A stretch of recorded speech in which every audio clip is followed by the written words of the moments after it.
We are 3/4 into the fantasy football season. It has been about 4 or 5 months since Dynasty fantasy football rookie drafts. And today we thought we'd go through kind of like a rookie recap. How are the rookies in the 2025 class doing from a super flex frame of mind? We're going to basically tier rank these guys top 24 going forward in your Dynasty fantasy football leagues, basically as if we were to redraft the class starting from this point onward. And there's going to be a lot of fun discussion because we've had some disappointing guys, we've had some breakout guys, and how do they all kind of stack up 5 or 6 months later after all of your drafts happened?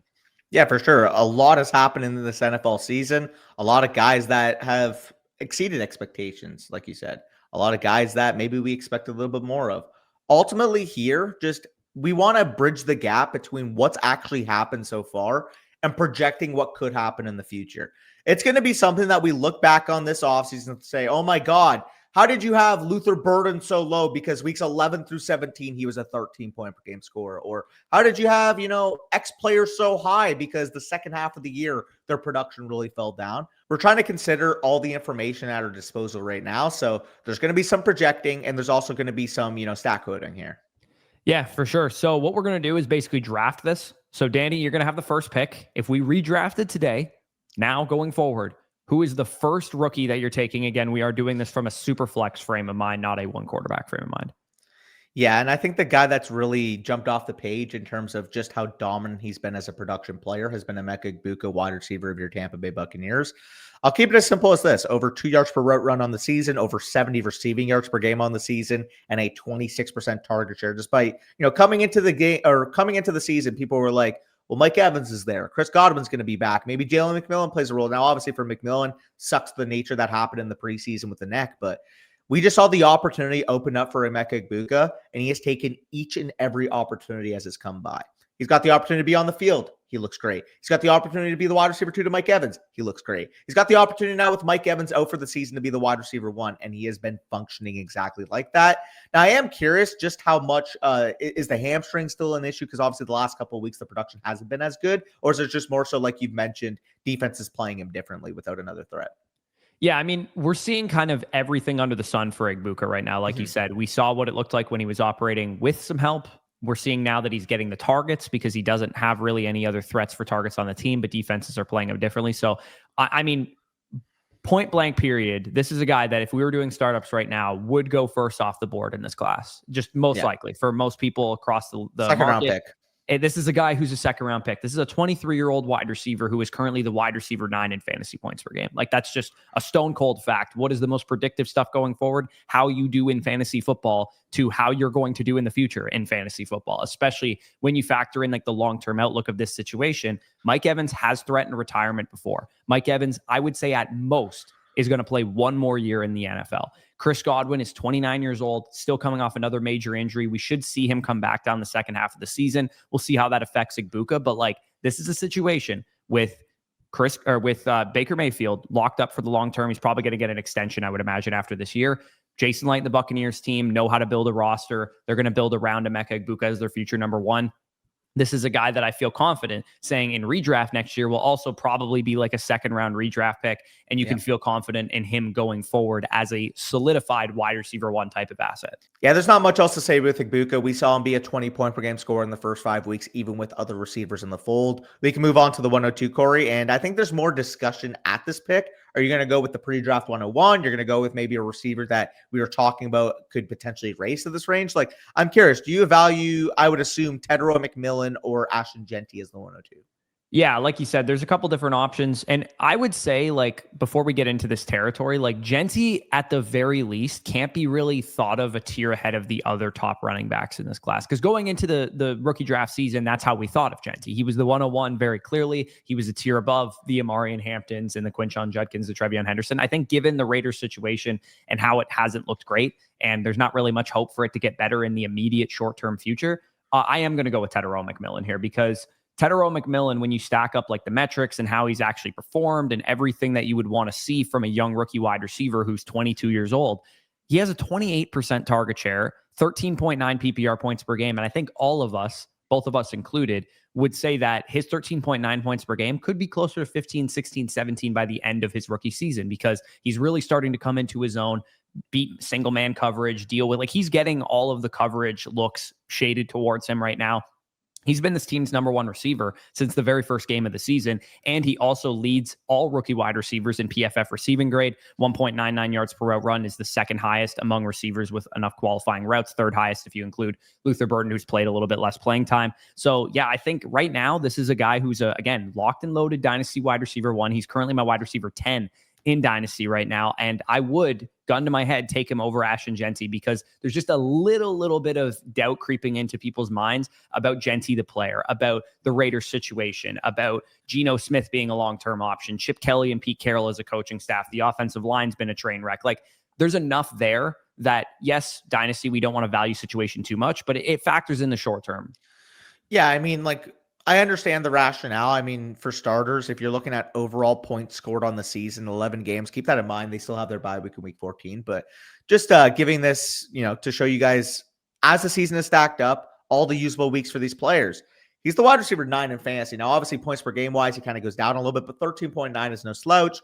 And this is what I would argue probably the worst situation for this Carolina offense moving forward. Like, we are seeing some positive signs. The offensive line's playing better. We do see the vision for Dave Canales, but objectively speaking, Bryce Young has been a net negative all year. So we could talk about the fact that if Bryce Young's back next year, we're still seeing Tedero McMillan produce at a high level.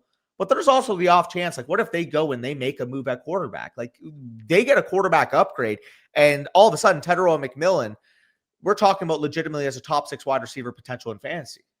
Yeah, and I've notoriously been a lot higher on Bryce Young than most other people, and I still am. Like, I still think that, gun to my head right now, he's, a more, like, if I had to start a franchise, I would rather have Bryce Young than Michael Penix and Tua Tagovailoa and JJ McCarthy and those types of quarterbacks. Like, I just personally would. I think he's a better quarterback than those guys. So that's where I'm at with T-Mac, and I think that he does have his quarterback solution. This is a guy who was the first overall pick in the draft, who's still 24 years old, who is still just getting better. But even despite that, I know T-Mac can produce because he's a 28% target share receiver. Also, respectfully, Corey, comparing Bryce Young with those other quarterbacks is like comparing poo versus pee. Probably, yeah. But like, I think there's upside for Bryce Young to be one of the best 15 quarterbacks in football. It hasn't been consistent yet, but I think this is a young offense. They're all growing up together. Yeah. All I'll say is I'm not buying Tedero because of Bryce Young, but in spite of Bryce Young at this point. Yeah, no, that's totally fair. Who are you rolling with? Are you going to take Jeanty here, or are you going to go off the board a little bit? Yeah, I'm always considering an off-the-board pick, but I do think by process, Ashton Jeanty has to be the guy here. Look, I understand it's not exactly what we want to see. The yards per carry doesn't look great. The offense obviously is horrible, but just hear me out, man. The offensive line right now, league worst 1.4 yards before contact per attempt. You could stick any running back in that situation, and they would look bad. But the fact is, Jeanty, we wanted it to be more. We want it to be, a 15, 16, possibly 17 plus point per game scorer. But when we look across the board, we just know that, quite frankly, this is still an elite talent. And the offensive situation is at the dormant that it'll possibly be in. Geno Smith is playing as bad as he'll possibly play. This offensive line is playing as bad as it'll possibly play. And let's just see what happens this offseason. Like, do they go out and sign some offensive linemen? Do they go out and draft an elite offensive tackle in the top 6 or a quarterback in the top 6? Like, I'm very curious what this Raiders offseason has looked, because if I know that the 13.9 points per game I'm getting from Jeanty is basically going to be the floor across his next 5 years, I'm so comfortable valuing him as a top 3, top 4 player in this class. I just do think, given how Igbuka specifically has played, you have to take Igbuka, and I do think him and T-Mac are the conversation. Yeah, I think he doesn't really have an easy comp right now. Like, as far as like, have we seen a rookie season from a player of this caliber of prospect who like had this high of draft capital? Because of course, like, you think of Ezekiel Elliott and Leonard Fournette and Saquon Barkley and some of the, like, Todd Gurley. I guess Todd Gurley's maybe not a bad comparison for him. Maybe Todd Gurley's the perfect comp. Melvin Gordon, even not a terrible comparison for him. Like, it was Gordon. Gordon was the one as a rookie struggled, and he was really good as a second-year player. If I'm not mistaken, Gurley was solid as a rookie. Yeah, was terrible. He was terrible in year 2 because that was Jared Goff's rookie year. 2015, 2016 was his year 2, and then for 2017 they hired McVay. Yeah, I think my underlying point with Genty overall is that like he's more of a guy that you would rebuild around than a guy that you'd want to build into a contender right away, because I do think that Ashton Genty in year 3 and beyond will be the better version of Ashton Genty than what we're currently seeing now. Whereas some of the other running backs, which we'll be talking about in a second, I think you could go either way with them. Like you could either contend or you could rebuild, because they're probably going to give you a little bit better immediate production. And that's no fault really of Ashton Genty's. He's getting the volume. He looks decent when he's getting the ball. It's just that he is still somewhat of a rookie mistake type of player, and his situation is just so unbelievably bad. And maybe it looks better a calendar year from now, but I'm not holding my breath, man. Like the Raiders are a pretty dog shit franchise. Yeah, you're not wrong. Ultimately, though, literally any draft piece or any offensive line signing, and I'll be happy as a Genty owner, because that is just how bad the Raiders' offensive situation currently is.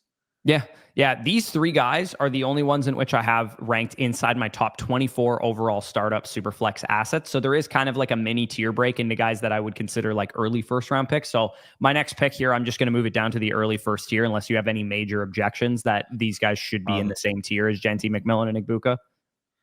Yeah, I mean, I got a couple guys just outside of the top 25, but I'm cool moving to like early first tier, like you have it listed here, or if we want to call it now early to mid, because technically it would be 104 to like 107 or 8.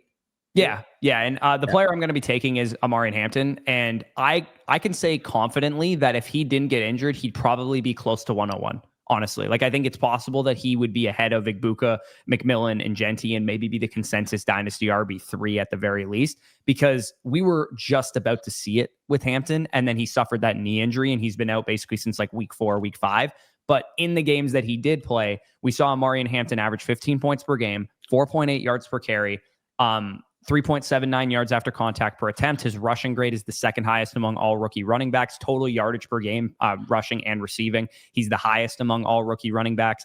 And 33.3% juke rate is also the highest among rookie running backs with at least 20 carries too. So this is a guy that showed us his first round caliber talent. And unlike Genty, you can see really how much better this Chargers situation could be once Rashawn Slater is healthy.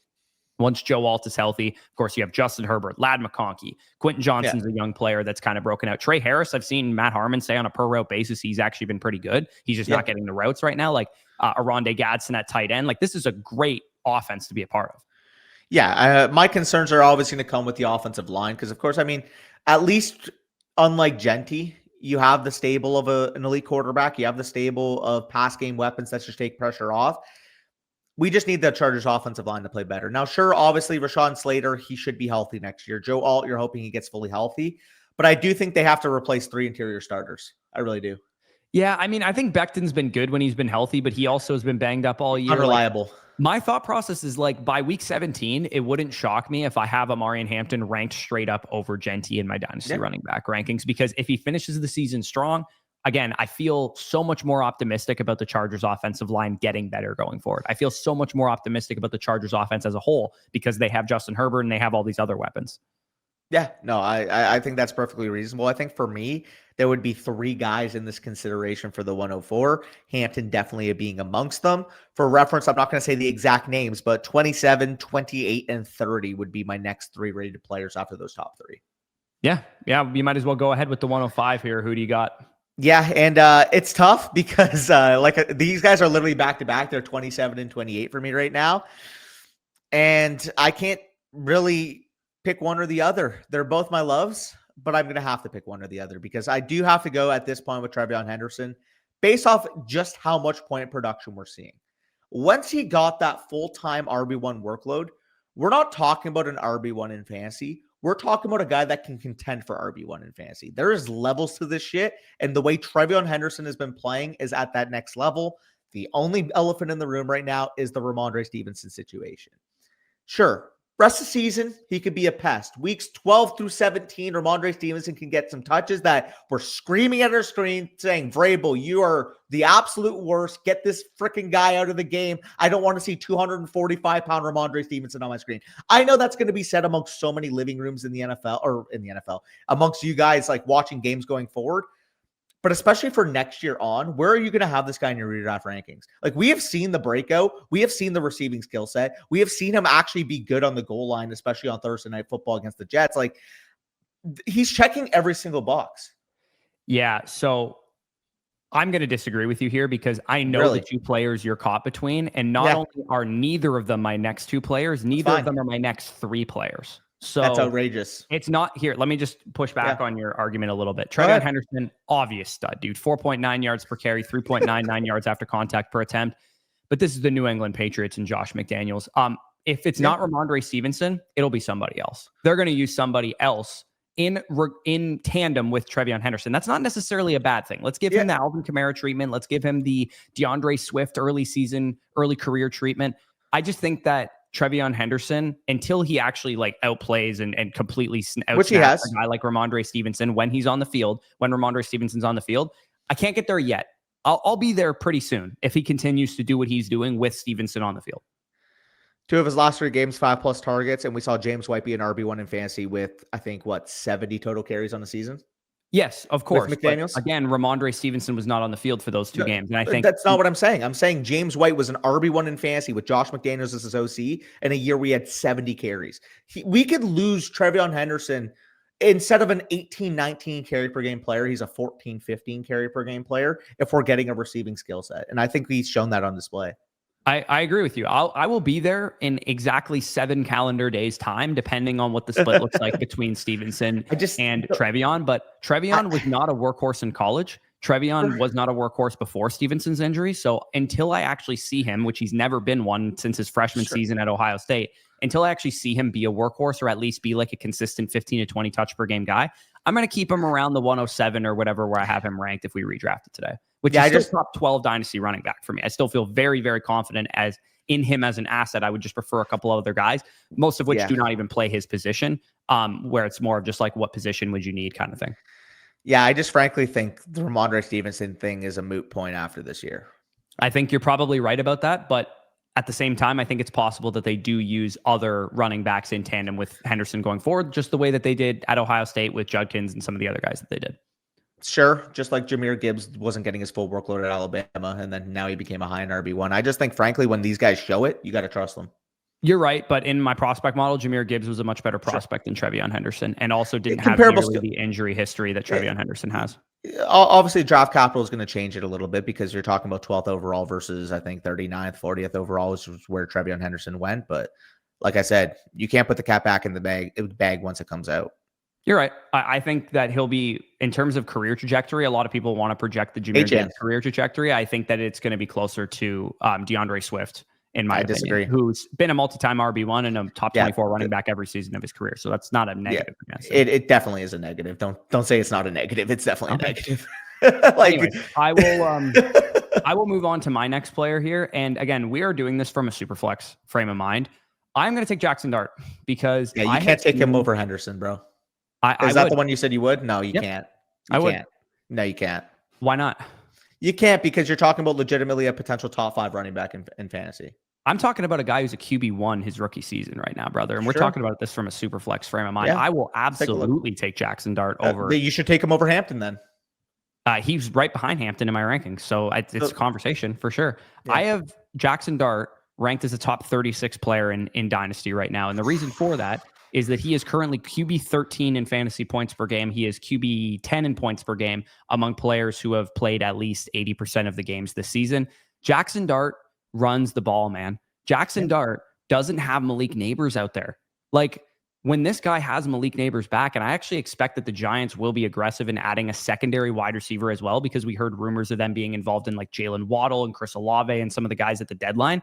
I think that they're going to really, really focus on building around this young quarterback. And not only that, I think that this might be the best job out there in terms of, coaching prospects that you bring a head coach into this situation. So I'm just buying into Jackson Dart. And I was all in on Jackson Dart pre-draft as far as like the value that you were getting on him and the type of quarterback. Like since 2022, I said that this was a guy that could contend when he was supposed to be in the Caleb Williams, Drake May class. I was like, this guy might be QB3 in this class, ahead of Bo Nix and JJ McCarthy and Penix and Daniels and all those guys. So I just believe in the quarterback. I've believed in him since very early on in his Ole Miss career, and his tendency to run the football is a big, big deal in Superflex, and it's resulted in a lot of fantasy points per game. Yeah. I mean, he scored 7 rushing touchdowns in 7 games played. Now, obviously, there's going to be natural regression there, but at the same time, when you're getting your wide receiver one back, you should get some positive regression in the pass game. Like, I think Dart's fine. I like Jackson Dart a lot. Like I think it's similar to what we were saying about Bo Nix. It's just more so of the fact, the reason why I was talking about in relation to Henderson versus Dart. If I asked you after their rookie seasons, 2023, was there any quarterback that was like similar to Bo Nix? I'm trying to remember. CJ Stroud, 2023. maybe? Like, no, Not because quite. He was a little bit more seen to highly quarterback valued. 3. Like, where was Bryce Young after, no, I think he was Jordan. lower. I mean, Jordan Love was a first-year starter. He wasn't a rookie, but he Well, was a first-year starter that year. okay, let me actually frame it like this. It might be easier because I don't think there's an exact 2023 comp. 2024 Bo Nix versus 2023 Devon Achane is kind of how I view Henderson versus Dart.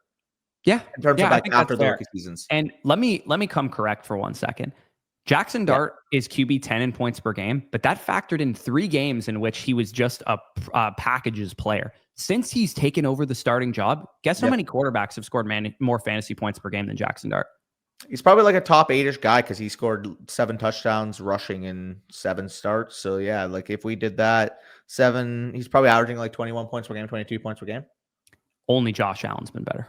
Yeah, what, 22 points per game? 23. Oh, fair enough. It's a rookie quarterback who came from Ole Miss, who didn't run a pro style scheme. Like, I think we need to put some more respect on Jackson Dart, what he's doing from a fantasy perspective. If he's going to continue rushing for a touchdown per game, he could very much be the Jalen Hurts level ascension. Yeah, and I think, again, projecting forward, he maybe has a little bit of regression there, but I think that'll just be offset by receiver additions and what I think this offense can be going forward. Hear me out. I actually don't.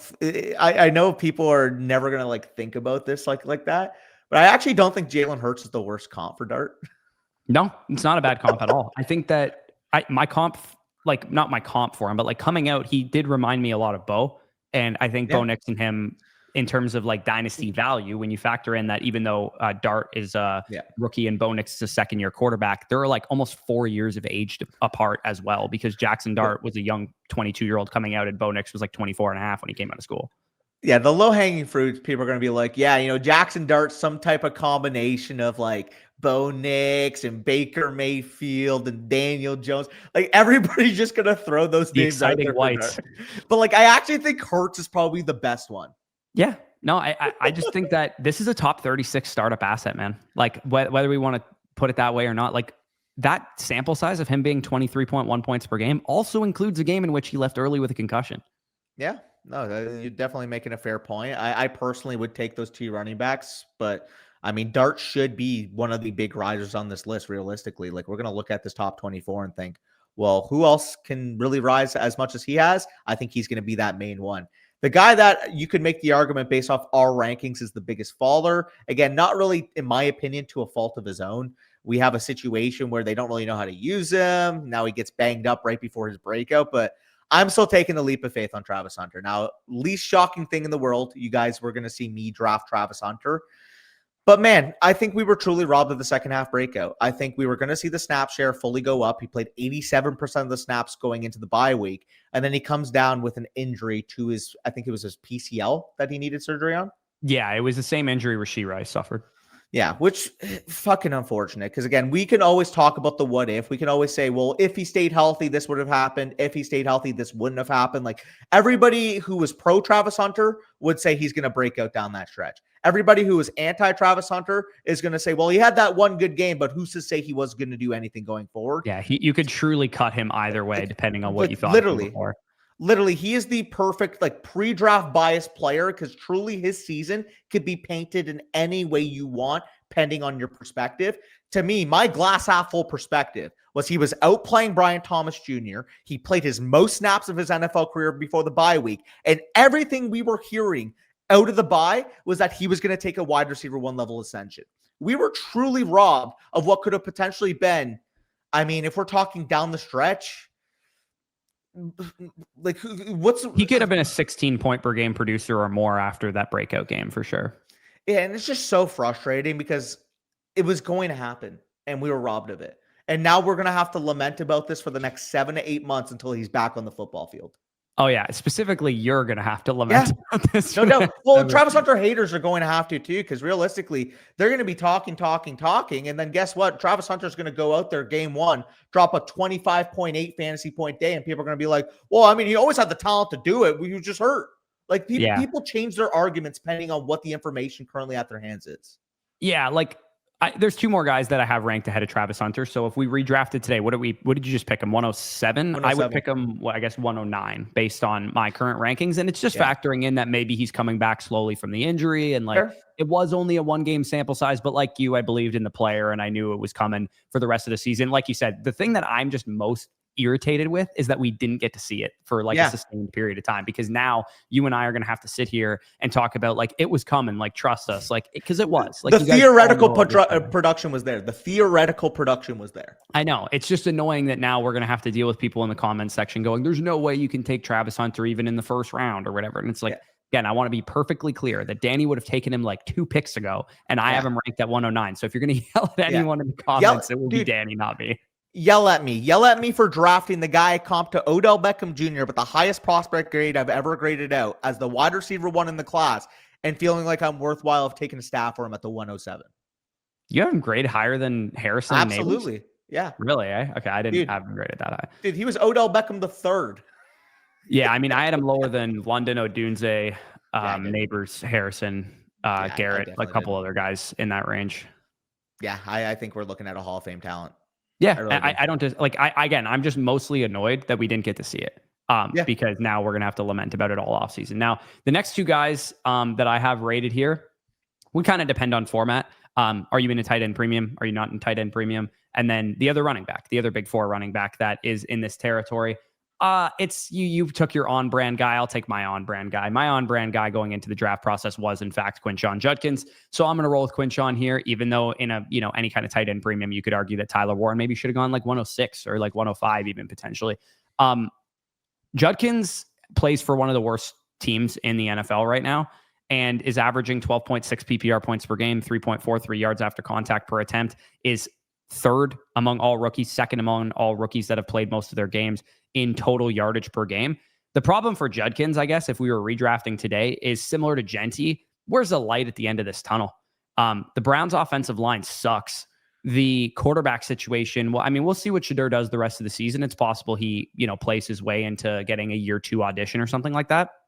It's just that Judkins just doesn't play for a very good team. So you're kind of just betting on the talent. And I think similar to Genty, if you were to draft Judkins in a rookie redraft, you'd probably want to draft him on a team that's maybe more like 2026, 2027 focused, because year 2, 3, 4 Genty is probably going to be better than the end of year 1 Genty. Or sorry, year 2, 3, 4 Judkins is going to be better than year 1 Judkins as far as the situation that he's working with. And let's be honest here, like, have the Browns ever figured out their quarterback situation in our lifetimes? No, they've never had a franchise quarterback in our lifetimes. In fact, my team currently has the only guy that was close to being their franchise quarterback in terms of Baker Mayfield there. So Judkins, I would take him this high because he's just simply a good player, man. He's just simply a baller. You watch him play and he's a great running back. Yeah, no, I think that's pretty simple. I still would, when we're looking at this situation, I do have my questions, but at the same time, we've seen the flashes. We don't know exactly what that receiving profile is going to look like going forward. I think that's the other thing, but we also saw 3 straight games with 30+% of the route. So we're seeing it there with Judkins. I do want to see an expanded receiving workload, especially if he's not going to get the valuable touches on what's going to be probably a bad football team. But we know he's a good talent, and we know that the situation should get better, whether they draft a quarterback, whether they add to the offensive line. I trust Stefanski to be able to turn this around. Yeah, I guess the other thing that you could maybe factor in is maybe he catches a suspension at some point for his offseason incident. And maybe I should take Tyler Warren ahead of him for that reason. But I think I don't think there was enough substantial evidence to give him a suspension. Otherwise, he would have been exempt or suspended this year. But who knows? Maybe he'll get suspended for 4 games, 2 games, or something going into next season. And of course, maybe you down tick him because of that. But I mean, he's a 22-year-old running back. Like, if he misses 2 to 4 games next year because of a suspension, I'm not really that worried about it.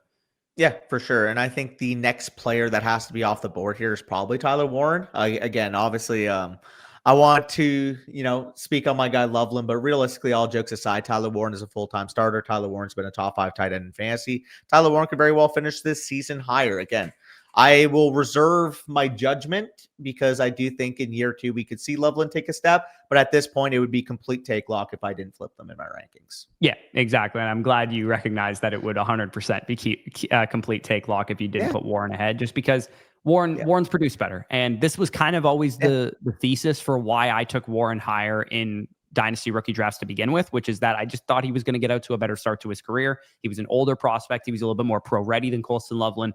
And yeah, it wouldn't shock me if 2 years down the road, Colston Loveland is the higher value Dynasty tight end because he is younger and maybe there's a little bit more upside there athletically. But generally speaking, I think that if you drafted either of these two tight ends, you're quite happy. Yeah. Yeah. No, let me just say this too. Don't marry this because like Corey said, we could be looking at midway through year 2 and Colston Loveland at 22 years old is like a top 3 tight end in fantasy. But at this point, I will give my flowers. Tyler Warren, you have demonstrated that you're the tight end 4 in fantasy, averaging only 14 points per game. Who am I to say that you should be behind Colston Loveland? Yeah, no, for sure. And there's a couple of guys that would factor in here. Again, we're doing this from a super flex frame of mind. Now, I just want to point out, I've not been impressed with Cam Ward. Like I've not been. And I would take him here if I thought that he was just going to guaranteed continue to accumulate value going forward. But very similar to the Browns and Raiders situation, I'm getting scared about what's going on in Tennessee, man. Like I think I would just rather have Colston Loveland if I was redrafting today. I would rather take the top 5 Dynasty tight end as opposed to taking the quarterback who I was already lower on. If you guys remember, I had him ranked like 106 in rookie drafts, and a lot of people called me crazy for that. He's a guy who needs time. It's very clear he needs time. And he's very clearly, in my opinion, lost startup value from what we thought of him coming into the year. Like he doesn't have the Jaden Daniels upside anymore where he could just come out and be a stud. Like it's going to look like year 3 is the best year of his career, of his first like 3 seasons type of situation where let's get a receiver in there to help him out. Let's get some offensive line help. Like they've invested in both of those positions and nothing's worked. That's the other thing. Yeah, it hasn't been great. And to be honest, after a year 1 trajectory, it kind of looks like a Bryce Young situation here. We're hoping it's not that situation, but Cam Ward, I was hoping you took off the board because I really wanted to take Loveland, but I'll let you make the pro Loveland case. Obviously, I can just talk about the fact that this guy's one of the freakiest athletes on planet Earth at the tight end position. And we saw what the upside looks like against the Bengals. Cole Kmet's just going to be annoying this year. Yeah, there's going to be a lot of tight ends on this list. Let's just put it that way. Yeah. 56% of the routes this year, but he is currently the highest graded rookie tight end on PFF. So he's been great on a per route basis. 1.74 yards per route run is top 5 among the guys, the rookie tight ends here. We saw that breakout game where he had 2 touchdowns. I expect going forward, we're going to continue to see more of that. It's just a matter of how long is Cole Kmet a major issue for? Because right now, since he's come back from injury, he's basically splitting routes 50-50 with Cole Kmet, which is unfortunate if you drafted Colston Loveland or you picked him up off of waivers or whatever. Yeah. But again, if we're redrafting today, this is a 21-year-old tight end who looks already to be one of the best 5 to 6 talents at the position. And come year 2, like how much better is he going to look then? Come year 3, how much better is he going to look then? Yeah, I think you stated extremely well. And that's why I am actually passing on the first overall pick yet again. Because I do think that these tight ends are just not to be ignored. I got to go with Oronde Gadsden Jr. here. If you told me coming into the year that I would take a day 3 tight end over the number 1 overall pick quarterback after 11 games, I would have asked, like, dude, like, did Cam Ward suffer like a Joe Theismann injury? Like, what the fuck actually happened? No, it's just Oronde Gadsden has been that good. And with Oronde Gadsden, he's got a clear path to being the top 2 wide receiver, top 2 receiving threat for this Chargers offense for the foreseeable future. We do have the attachment to Justin Herbert. This team has thrown the football a ton. And honestly, just to this take that Oronde Gadsden to me looks like the next coming of Darren Waller. Yeah, and I would have taken him too. I still wouldn't have taken Cam Ward yet. And I'm still not going to take Cam Ward next pick because I have RJ Harvey ranked over him. So that would be my next player. Again, we're projecting forward here. We haven't really seen RJ Harvey be the starter yet because J.K. Dobbins just recently got injured. But in his first game as the starter, he was like a 67% of the snaps guy. I think towards the end of this rookie season, we're going to really see RJ Harvey establish himself as the starting long-term running back for this team. And I don't know if you guys have noticed or not, but the Denver Broncos have won like 9 games and they're like in the lead of their division. So this is a team that you want to be tethered to. And RJ Harvey is the starting running back. I think J.K. Dobbins will probably not be back with the team come next year. And we're looking at a dude who, let's say, RJ Harvey has a minor addition added to his backfield, a day 3 running back in the draft in 2026.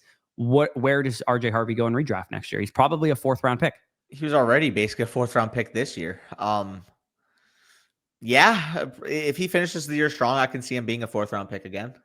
Yeah, and it's not that I like am ecstatic about RJ Harvey. Like I wasn't No. like ecstatic about the prospect. I wasn't willing to draft him in the first round of rookie drafts back in May when the draft happened. But I've at least seen him be good when he's gotten opportunities. And I've seen him now since he's been the starter get the major part of the workload. It was the Chiefs. It was a tough matchup. I'm not going to go too much into a 1-game sample size. I do think over the stretch run, we're going to see him start to chain together a couple of RB2 or better performances. Yeah, no, I think that's a very valid take. RJ Harvey would have been one of the guys I considered here. Man, now this is really where we're getting dicey. You could take the first overall pick quarterback. You could take, another tight end that's been solid, but I don't know if he has the overall production ceiling like the Gatson, the Loveland, the Warren do, which I'm referencing, of course, Harold Fannin. I might go off the board even too, and I think you know who I'm referencing when I say that. Luther Burden over Cam Ward? I don't know if I can, but I'm thinking about it right now. I really am. Like talk me you off a better ledge take here. Cam Ward because I'm going to take Harold Fannin over Cam Ward if you don't. You want to piss people off, or should we play it reasonable? Gun to my head, I think that Cam Ward has objectively been one of the worst 5 starting quarterbacks in football. And I think when you see glimpses of that, I don't want to invest in it. Yeah, so give me Luther Burden. I was thinking maybe you talk me off the ledge, but I just fell right over because Luther Burden, man, points per game hasn't been there, 5.6 on the year, but that's why we look at context. That's why we actually watch these players. That's why we actually look at what exactly is going on before just judging overall points per game. Because obviously with Luther Burden, Olamide Zaccheaus should not be getting more snaps than him. Heck, DJ fucking Moore should not be getting more snaps than them. Because when you look at the overall efficiency of Luther Burden, you can make the case if he was a full-time player, he would be in contention with one of the top 3, top 4 receivers in this class. 2.39 yards per route run on the season. 75 PFF receiving grade. 22% targets per run. When this guy is on the field, he's commanding targets and he's making plays. DJ Moore, I don't think is going to be a long-term fixture on the Bears, whether he gets traded in the offseason, whether Luther Burden, frankly, just snatches his chain and takes his snaps next year. I think Luther Burden is going to be a starting player for the Bears next year, and I think he's too talented to leave behind a quarterback that we are already being ready to label a bust. Yeah, there's no way that that DJ Moore's back with Chicago after this year. There's no way. Like they're going to trade him, cut him, something. I wouldn't do it. Like I do have Cam Ward ranked over Luther Burden, but I understand it because when you look at EPA per dropback, PFF passing grade, pressure to sack rate, like Cam Ward, this is the problem with Cam Ward as a prospect or as a quarterback right now. When he was coming out of Miami, he had the arm and the tools to be able to be late on decision making. He does not have the horses at receiver, the horses at offensive line, the coaching and play calling to be late on his reads. He does not have that luxury anymore. So what's going to happen if Cam Ward works out is it's going to look a lot like Jordan Love, except Jordan Love wasn't playing. He got to learn behind Aaron Rodgers, who is very fast on his reads and understands how to go through progressions and doesn't make mistakes. So Cam Ward's going to have to play himself through it, which we've seen can result in Zach Wilson, or we've seen can result in Drew Lock or Sam Darnold early in his career. So I don't want, like, if I have Cam Ward right now, like I'm shopping him. Like I don't want to hold on through this stretch. Hear me out. You know who's like unironically the best head coaching candidate, I think, for the Titans? Not like one of the hottest guys on the market, but a guy that I can see going there based off, a young quarterback. He wants to develop offense, really shape around him. Kind of what Brian Daboll just did with the Giants. I can see Brian Daboll now going to the Titans. Yeah. Well, and I told you I was going to do it. The number 1 tight end prospect in my model is averaging right now 9.9 PPR points per game. He's a top 16 tight end in fantasy, despite coming from Bowling Green and playing on the field with a 2-time Pro Bowler at his own position. So I look at Harold Fannin, gun to my head, who's the better football player, Cam Ward or Harold Fannin? The better football player is Harold Fannin right now, in my opinion. So yeah, it's a quarterback and yeah, it's super flex. And maybe you want to factor that in. A non-tight end premium, I definitely wouldn't do this. And honestly, I'd probably take Ward in a non-tight end premium over Gadsden potentially as well, just because in super flex quarterbacks hold so much value. But man, Harold Fannin coming into the prospect cycle. If you guys watch my tight ends to target and avoid video, you know what I'm talking about. This guy was 100th percentile in pretty much every production metric possible. And it's not like we haven't had great young tight end prospects from small schools before. Like Trey McBride, for example, was a great talented tight end prospect from a small school who dominated. You know who he didn't dominate to the level of? Harold Fannin. You know what I didn't expect from Harold Fannin? Him to come out and produce year one. I would have given this dude a pass if he was a 30% route participation guy and barely got on the field and maybe had some decent underlying metrics. He has outplayed, out-targeted, out-snapped, and outproduced David Njoku, who's a very talented player. Yeah, and he's got a clear role in this offense. I'd say that's the number one thing. It's clear when they drafted him, they had an intention with him. They wanted to make him their big slot. They wanted to run a lot of drag routes, really use his yak game to his advantage because they realized, like, hey, guess what? If we're going to take the small school, undersized tight end, maybe playing him point of attack and trying to seal edges is not what we want to do with him. What we want to do with this guy is one of the best yak tight end prospects we've seen in a while. And quite frankly, like Corey just mentioned, based off the prospect model, maybe arguably ever. Why wouldn't we want to get this guy the ball in space? Why wouldn't we want to tailor him into a, Joker, David, or why wouldn't we want to tailor him into that, Evan Ingram Joker type of role? Yeah, no, that's basically what they're doing. And if you don't take Cam Ward here, I'm still not going to take him. So you better take him. Who would you be passing on him for? You'll see. Am I missing something? Like is there someone big I'm overlooking here? There is, but he's injured. Oh, you're talking about Scottaboo. No, I can't take Scottaboo over Ward. I have to go with Ward here. Cam Ward, first overall pick. That's the positive. The negative, he's on bust trajectory. You want to bet on the prospect because he was raw coming out. We were banking on the tools anyways, but anything that we could have possibly hoped for in year one hasn't come to fruition. We do already have a coaching turmoil. What do they do at head coach? Mike McCoy, obviously not going to be their head coach next year. I'm very curious who they end up hiring because you're going to need a miracle to fix the situation. Like, you need a bona fide number one wide receiver. Calvin Ridley also, broken fibula, I believe, at the end of the year. He was never I would number imagine one. They're going to try and get out of his contract. I would after the year. Like, why would you want to keep him around? I like Alec as a complimentary player. He's not going to be your number one long-term. Jameer DK is not going to be your number one long-term. Xavier Restrepo is not going to be your number one long-term. You're going to need to go this offseason. You're going to make sure the offensive line is actually playing up to par. You're going to need Cam Ward to settle in the pocket, and you're going to need to go out and get him a number one pass catcher. Yeah, there's so much to be said for being patient with quarterbacks. But here's the reality. The NFL is not patient with quarterbacks. Nope. They're not. They aren't. So why should we be patient with quarterbacks? We shouldn't.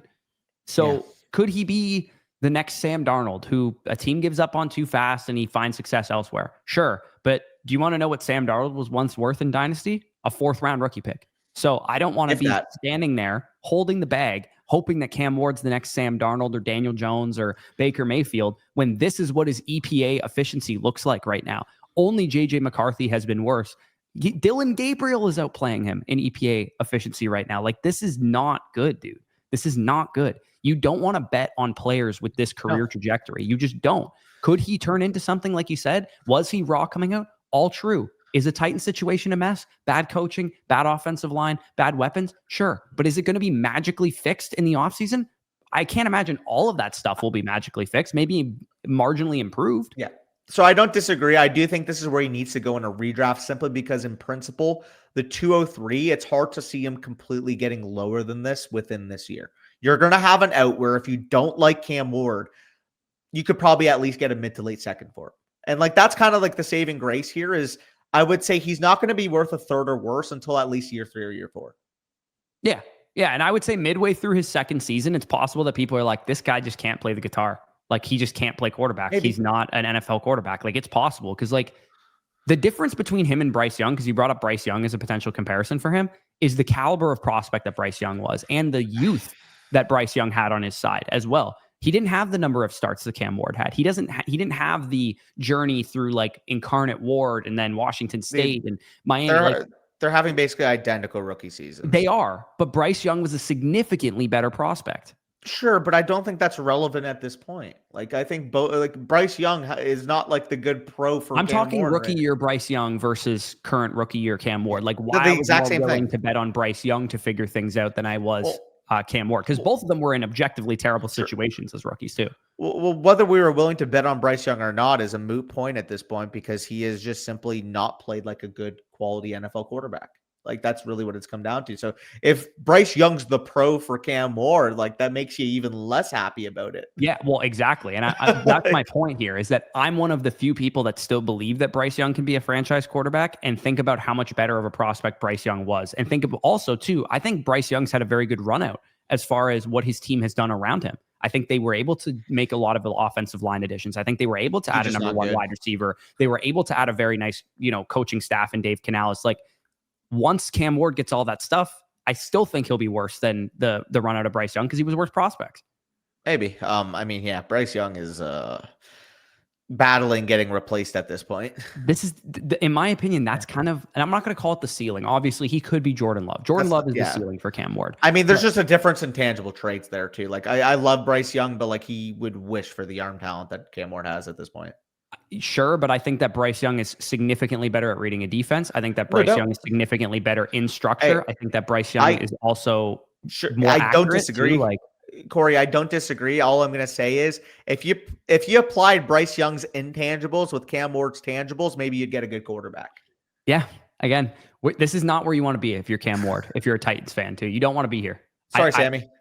Yeah, like you're obviously not talking Josh Rosen territory where you would draft a quarterback first overall, but if the Titans finish with the number one overall pick, there's going to be conversations in that building. I guarantee it. Like, obviously, they would prefer to trade down and build around him and all that kind of stuff. But there's going to be conversations in that building. Is Fernando Mendoza or whoever a better option for us going forward? Probably not the right answer, but they're going to have those conversations. I just think if you pick a number one and you don't need a quarterback, just submit the card, take our Valverde, and don't think twice. Yeah, no, exactly. So next up, in the kind of closing area of this tier for me would be Cam Scatterboo, because bro. If Scatterboo hadn't gotten injured, he's probably a top 7 or 8 pick right now, right? Not for me. I mean, points per game wise, he's outproduced every rookie running back. Points per game, no doubt. Like, he'd be up there. I'm just saying, projecting forward, I don't think I would have him ahead of like Warren, Judkins, or Hunter. He'd probably be right after. At the very least, he'd be at the end of that tier. Yeah, no, that's reasonable. Because this dude, not only was he excellent on the ground when he took over the job, he averaged a 22% target share as well. Like, this was a dude that was getting fed receiving touches, and his touchdown per game total is like way ahead of anybody in this class at the running back position. He also had the highest PFF rushing grade of anybody in this class at the running back position. So it's unfortunate because not only is Cam Scatterboo not guaranteed anything because he was a 4th round pick, and, I would imagine going into next season, Tyrone Tracy will probably start the season as the starter. And then whenever Scatterboo is ready to come back, which might not be week 1, like he might start the season on the pup. It's a pretty severe injury. We're seeing what happens with Godwin, Dak Prescott. There's been multiple players that have suffered this injury that are not the same in year 1. So it wouldn't shock me if Cam Scatterboo gets on the field and doesn't quite look like rookie or Cam Scatterboo either, let's say October of his 2nd season. So was that the ankle injury that Godwin suffered too? I didn't even clock that. Dislocated ankle.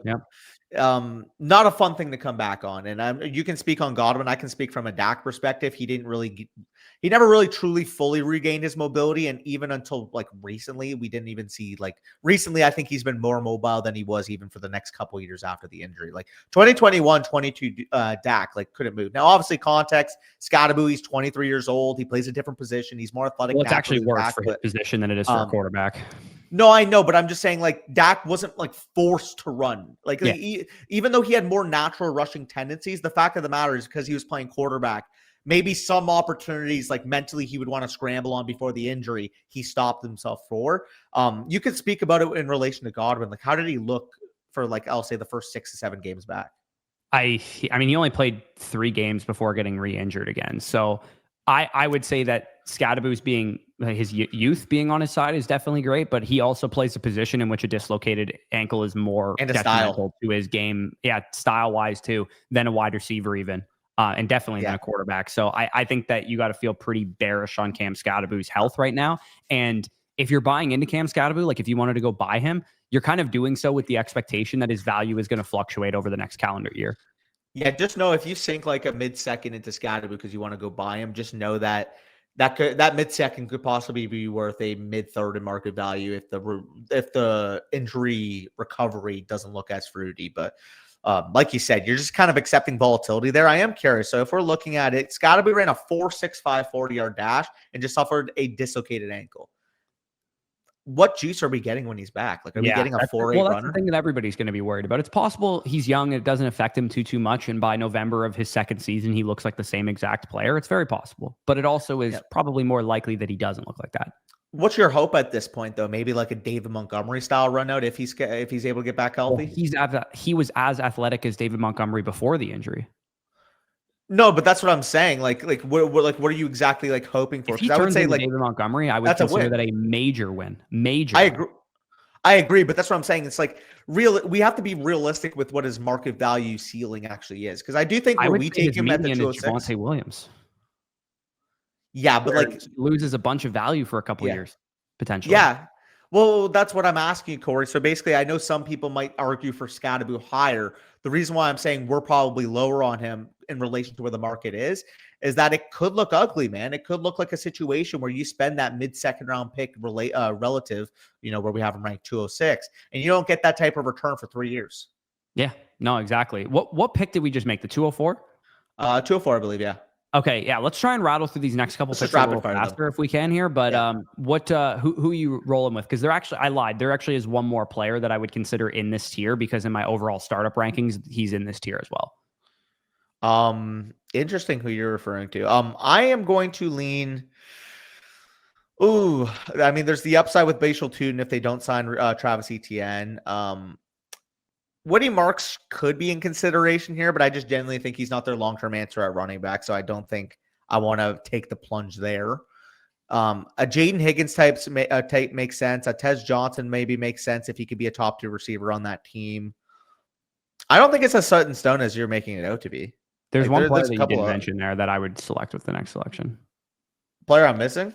Yeah, I still believe in the player, but it doesn't look good so far through the first 9 games of his rookie season. Yeah. Golden? Yeah. It's tough because I think with Jaden Higgins, you're getting potentially a better finish to the year. They're the next few players for me. Yeah. I mean, we can start a new tier if you don't view them kind of in the same territory as these guys.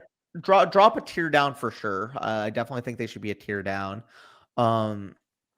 I think I'm going to go Jaden Higgins here. He is getting more snaps as of late. Xavier Hutchinson slowly being phased out of the offense. And he's quietly been, a 7+ target guy when he's gotten the opportunity. So I am curious going forward if they can patch the offensive line, maybe get more of a consistent ground game. CJ Stroud's healthy. Can he be the wide receiver 2 on this team after Nico Collins? I think at this point at the 207, it's a worthwhile stab to make. Yeah, and I'll quickly go with Golden with the 20. What is this? 206? So 3, 6, 9, 12, 15, 16, 17. 206 was just made, yes. Yeah, so I'll go with Golden again. I think it would be foolish to say that Golden has not lost value. Yeah, and Golden, you can't say his rookie season has been a success. Because if you told me that Jaden Reed would get hurt and be out for most of the year, and Tucker Kraft would be injured for half the season, I would have probably drafted Golden way higher. So the fact that Romeo Doubs has out-targeted him, even post-ACL tear, Christian Watson looks better than him right now. Dontavian Wicks involved still. That's bearish news on Matthew Golden. And you got to factor in that Matthew Golden was kind of somewhat of an overrated prospect as well for a first-round receiver. He was probably more supposed to go in the second-round range as a prospect. So that has to factor into. And Matthew Golden right now, if somebody offered me the 206 for him, which is where I just selected him in the 2026 draft, I think I would probably be considering taking it. Yeah, I think this is about the relative value. It is a concern when you see a guy that had question marks in terms of his prospect profile, but we said, hey, watch the tape. The analytics didn't really matter much. Like once he's on the field, he's going to be able to play. I guess some of those concerns have been raised because the finishing through physicality hasn't really been there with this guy. Yeah. The overall route maturity, I say, is the problem. Obviously, he has flashes of being a good route runner, but his maturity in his routes just simply hasn't been there.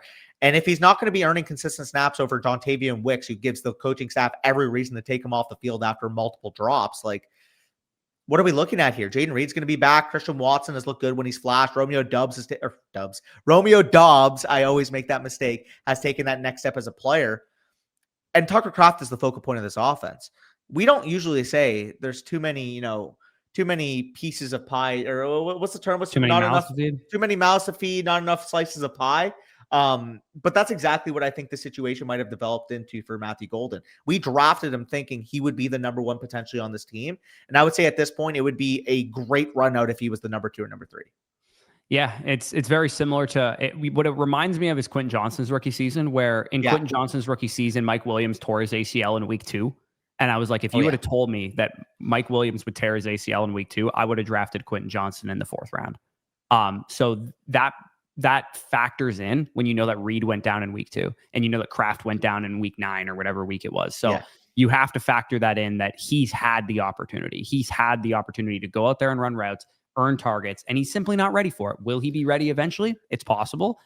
But knowing that he also wasn't like some superstar level prospect hurts his case as well. It's just like, remember Xavier Legette? You and I were like, Yeah. the tape is pretty good, even though the prospect profile is bad. Well, Yeah. how much value did he lose after his rookie season? Like, that's when you have a pre-market bias in the dynasty market, which is that Golden was overrated. He's going to lose more value than, say, Burden would, because Burden was highly thought of coming into the cycle. Yeah, for sure. And like we mentioned, we're going to keep these a little bit more rapid fire moving forward. I'm just going to take Bishal Tuten here. Travis Etienne is on the last year of his deal. We do finally see a week where Bishal Tuten gets more carries than Etienne straight up. I just think I don't necessarily think Bishal Tuten is going to outperform Etienne for the rest of the season, but I think him getting more carries than Etienne may point to a factor that maybe they let Etienne walk in the offseason. If we're getting a situation next year where Bishal Tuten is the number 1 running back for Jacksonville, a team that has in the last month of the season led the NFL in terms of running back usage, I think we're got to be excited here, man. We saw obviously how Bucky Irving finished the end of last season. Maybe Tuten's going to be that guy down the stretch. Again, I think it's more so a guy that I'm willing to buy in for 2026, but there is still the upside that he can produce down the stretch in 2025. Yeah. He wouldn't be my very next player, but he would have been the player after that. I'll just go right into Woody Marks with the 208 here. I considered him. I think it would be kind of take Lock to not take Woody Marks over Bishal Tuten, not because I think that Marks is, necessarily even a better player than Tuten. I think he probably isn't. I think Tuten has much more of a ceiling, but I think just the opportunity alone, like we literally just got a report that Joe Mixon's going to be out for the rest of the season. And if Woody Marks is, closing out the season with 13 to 15 points per game, this is a guy that I think, at least, I don't know, but I think the Texans could give a legitimate shot to be their starting running back going forward. It's a risky kind of Tyler Algier, Michael Carter-esque rookie season. Michael Carter's what it reminds me of a lot. Like, don't get me wrong, I thought Woody was a better prospect than you did personally. Like, I actually did like Woody. I think he could be a complimentary 1B or 2 in a backfield. I actually comped him to a guy like Giovanni Bernard. But Corey, Giovanni Bernard, despite being incredibly productive early on in his career, what did the Bengals go and do? They drafted Joe Mixon. They went out and drafted Joe Mixon. It's kind of the nature, man. When you're the undersized day 3 guy with a receiving skill set that gets thrust into more of an early down role, which you do fine with, but maybe you don't overtake. Like, I would say, like, Woody Marks has been fine, but it's not like he's been like clearly a special running back. Yeah, he hasn't been Bucky. Like, anybody who's going to say, well, he's been Bucky Irving, he hasn't been. And Bucky was a better prospect too.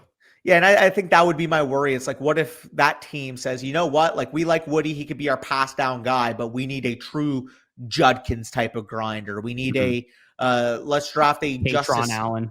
Yeah, a Jonah Coleman or something like that in round 2. Like, I can see the Texans being the type of team that still view run. I mean, I don't even think it's a foregone conclusion they don't take Jeremiah Love in the first. Well, I was going to say, I don't think it's a foregone conclusion that Mixon doesn't come back next year. That's another factor. He's under contract. It's possible he just comes back. Yeah, it does sound like, his run has kind of ended there, but that is a factor too. And that was part of the reason why I took Tuten. If you need a player to play down the stretch this year, obviously Woody Marks over Tuten. It's just when I'm projecting long term, I would rather have the asset of Tuten knowing the upside there. But I do think Woody Marks is deservedly getting a spot here. Now we'll move on to these guys. This is a pick your hat type of situation. Oh, you're up. I just took Marks. Never mind. You just took Woody Marks. I'm throwing for a loop here. I could look at tight end. Is there any tight ends that are looking nice here? I mean, Mason Taylor probably has to be in he'd be my selection if I was making this pick. And I think he probably has to be the selection here. I'm assuming this is a tight end premium league, 77% of the routes on the season.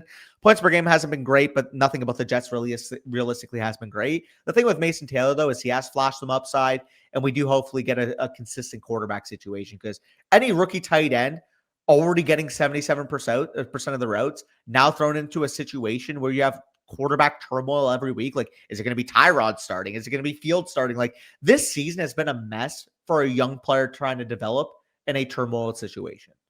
Yeah, the New York Jets are passing the ball for 139 yards a game. 139. Mendoza. Yeah, it's pretty impossible to evaluate any pass catcher under those circumstances. What Mason Taylor has been able to control has been his own kind of underlying metrics, his ability to earn targets when he's gotten opportunities, and his ability to earn the starting tight end job. He's among all tight ends in this class, the second highest in route participation. He earned the starting tight end job. 6.8 PPR points per game is not great. Yards per route run, receiving grade, not great. But he was also somewhat of a raw prospect coming into the NFL, in my opinion. So I think that he's more of the rebuilding tight end. But a 19% target share is pretty solid for a rookie tight end. And we'll see what he does down the stretch, because without Garrett Wilson out there, then and also too, part of the reason they said they were going to start Tyrod was to evaluate guys like Mason Taylor, to evaluate guys like Adonai Mitchell and some of the young play. Like the report came out that they want to evaluate their young players, and I took that to mean Mason Taylor and Adonai Mitchell. Yeah, they want to see what they got there, because realistically, if Justin Fields is just going to be that inept as a quarterback, I mean, see what you got with Tyrod. See if you can consistently keep this offense on schedule, because that's what they need. Mason Taylor could be a guy that maybe follows the Jake Ferguson type of route. Like, I don't think he's got quite the juice, in my opinion, in terms of just an overall route runner, in terms of an overall 3-level threat to be like a Trey McBride type. But if he could be a Jake Ferguson type, he's got a big build. They add a Fernando Mendoza, the offense gets better. I still see the upside of him being as a number 2, number 3 weapon in this offense long term. Whether it's an Adonai Mitchell, John Mechie being there too, or whether they draft a guy, I do think Mason Taylor is their tight end of the future. Yeah, no, for sure. And I'll keep this brief here. I'll go with Elikayo Manor. I think that he's shown enough to be a potential long-term number 2, maybe at the ceiling end for the Titans. I think their number 1 is not on their roster. They probably have to draft a number 1 receiver. Yeah. I'm not excited about Cam Ward. Otherwise, I think that Elic has actually shown a couple of nice things. He's shown some good plays. He's shown some contested catch ability and whatnot. But he has made his rookie mistakes. And it's not like he's like a majorly high ceiling player here. So I don't want to go crazy and be like, oh yeah, he's like the 202 if we redrafted today. Definitely not. He'd be a guy that if you offered me a mid to late second for, I would take it. I would cash out on him every day of the week. And I actually did in one Dynasty league in like week 4, week 5. I sold him for like a mid to late second and mid to late third. Yeah, I think that's perfectly reasonable. I just think the situation is going to be better moving forward, where you're at the absolute basement, and at least Elikayo Manor has flashed the ability to be a full-time player on that team. We'll see if that changes, because obviously, Shamir DK also has kind of been that guy. Yep. Restrepo hasn't really gotten a chance yet. Maybe they add a guy, but based off the prospect we thought he was, based off the tape, I don't mind. 17% target share is not nothing. Yeah, the guy that I'm going to be picking next, and I actually took his teammate in the previous section, but actually we both took one of his teammates in the previous section, but Jalen Noel is going to be the next guy here. I do prefer Higgins straight up, because he's shown a little bit more trust with the coaching staff. I thought he was a little bit better of a prospect, did get a little bit earlier draft capital, but you can make the case just based off the efficiency that Jalen Noel has made more of an impact when on the field, because when we look across the board, man, 1.57 yards per route run, very, very solid. 73.5 receiving grade, 19% targets per out run. The issue is when you're an undersized slot receiver playing on a team that rotates wide receivers, you're just simply not going to get a lot of snaps. They're feeding, Xavier Hutchinson, Christian Kirk, guys that shouldn't be on the field over their 2 rookies, a lot of snaps. And that's partially Noel's fault, because he's just simply never going to be out there in 2 wide receiver sets. He's never going to be out there in 12 personnel. But guess what? Next year, if you get the wide receiver trio that is Nico Collins, that is Jaden Higgins, with Jalen Noel running out of the slot, you work on the offensive line, CJ Stroud's healthy, I can see Jalen Noel actually being the second most productive receiver on that team.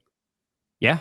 No, that's within the range of outcomes for sure. I probably would have gone with him there as well. There's a couple of guys that would factor in for me. Like, I'll quickly rattle off some honorable mentions, because I know who I'm going to select here. You guys might have noticed that there's been no mention of Caleb Johnson in this video. Brother, he hasn't been able to beat out Kenneth Gainwell. Not even Jalen Warren. Kenneth Gainwell, he hasn't been able to beat out. When Jalen Warren has missed time, it's been Kenneth Gainwell getting the work. So Caleb Johnson, if you got hope for him, more power to you, but there's no way we can take him in a top 2 round redraft. No. Like, he's been horrendous. You want to hear who the only other guy I considered was? Who? Bill. I'm not going to take Bill here, but I do think that no, I'm gonna take Dylan Sampson, because I think that Dylan Sampson has flashed more ability than Bill has, in my opinion. Like, I know people are excited about Bill and everyone thought he was great and stuff, but Dylan Sampson was a far higher graded prospect for me. Dylan Sampson wasn't able to drink legally in the United States of America until week 3 of this season. So he could be a free agent after his rookie contract at 24 years old still. So I'm just willing to invest in a guy who I think can carve out a pass catching role in year 2 and beyond. And also just, I think he's a good player. I think he can play football at a high level. Corey, I like Dylan Sampson a lot. He was my top 6 running back for me in the class coming in. Bill could potentially be the starting running back for a top 15-ish level offense. I'm sorry, wouldn't he be the starting running back now? Because Chris Rodriguez just took his job. Sure. We'll see how it looks when Jaden Daniels is actually on the field. Respectfully, the 2-down runner that doesn't have his starting quarterback is going to look a lot worse. What is the upside for Sampson next year? What's the upside for Sampson outside of Judkins going down? Because I think the ability is handcuffed to Judkins for his short. But we got a guy that could legitimately be a starting running back here with JCM.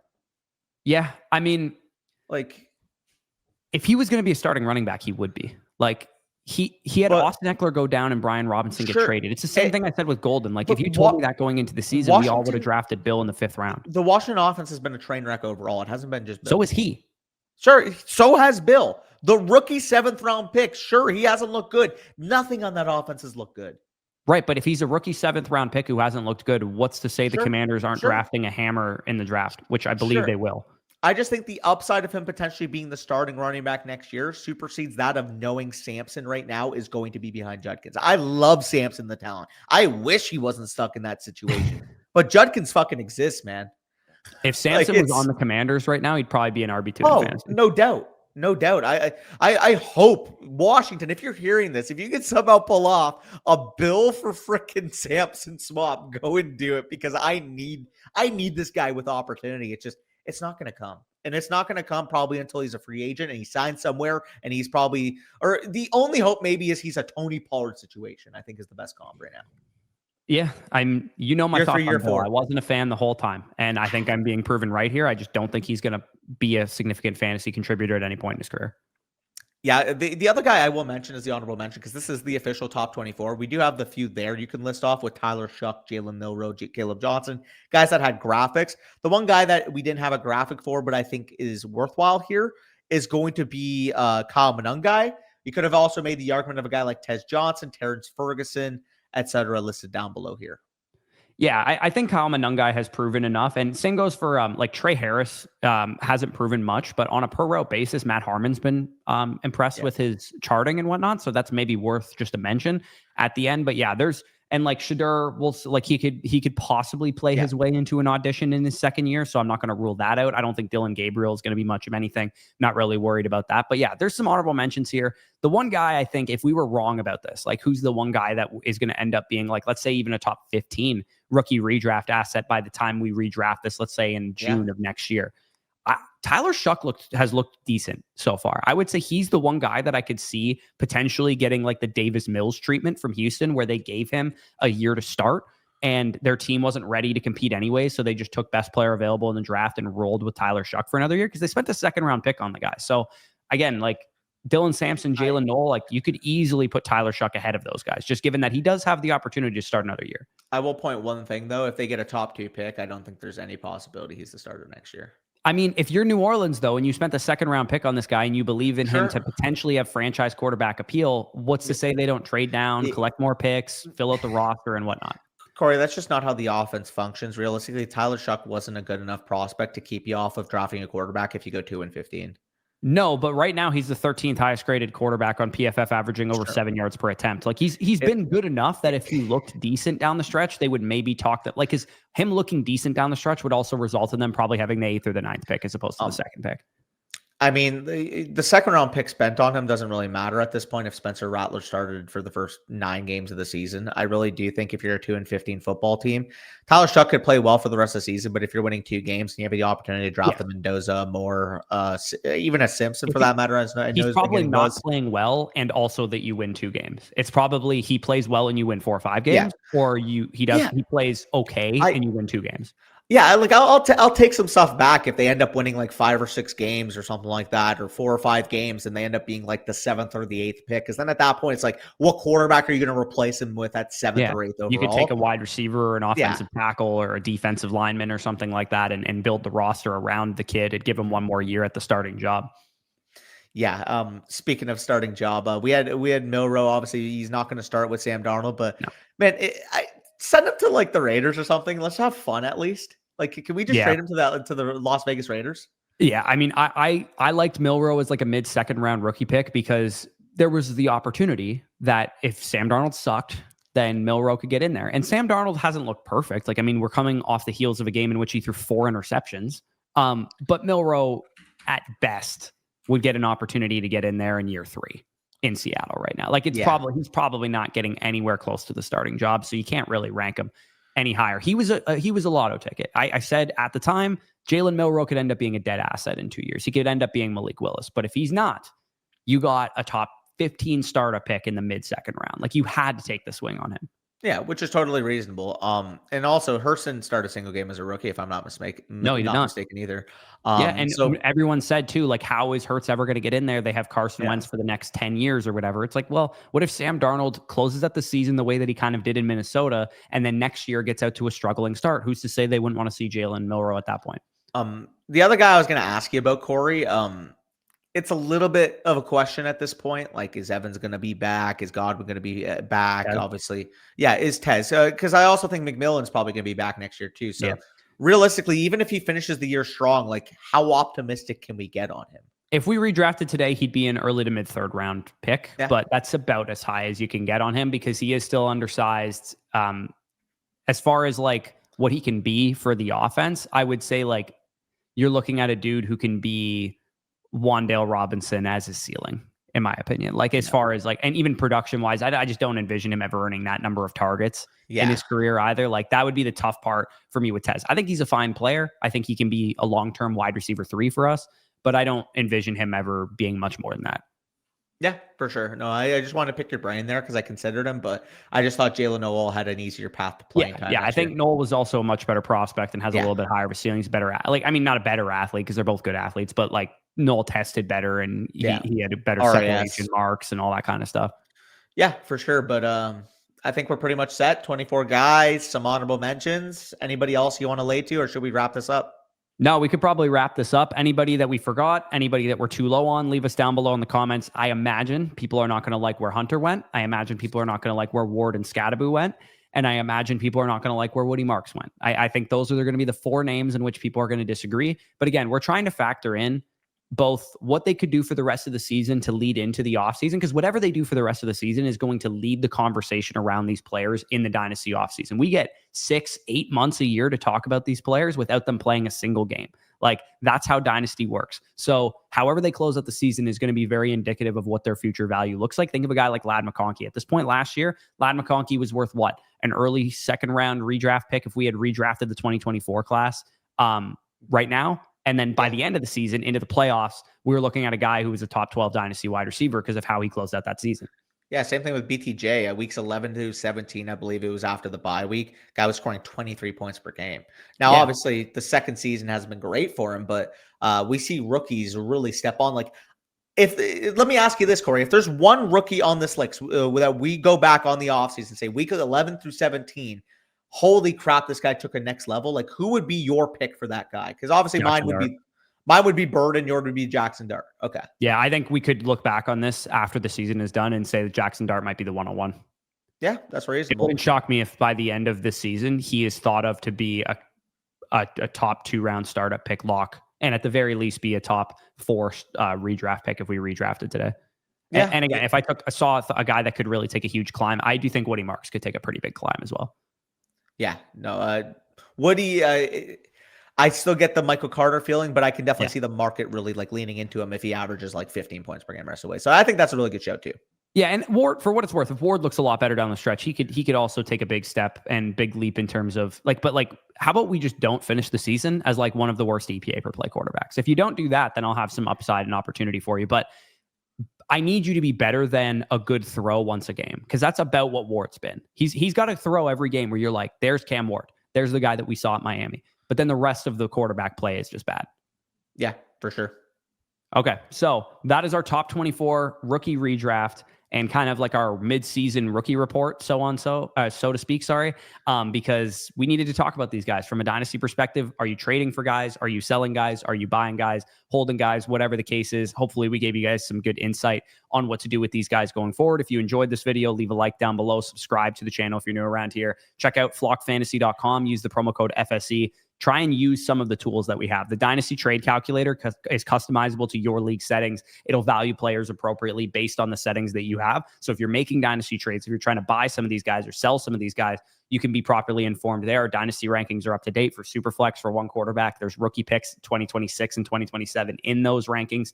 Dynasty trade value chart is also up to date as well. You could check that out to get an idea of what you should be buying and selling players for as well in terms of future rookie picks. But yeah, all that stuff will be linked down below in the pinned comment for you guys to check out. Start a 7-day free trial, check out what the site has to offer, and then make a decision at that point. So yeah, link down below for that if you guys are interested. But with that being said, peace out. We'll talk to you soon.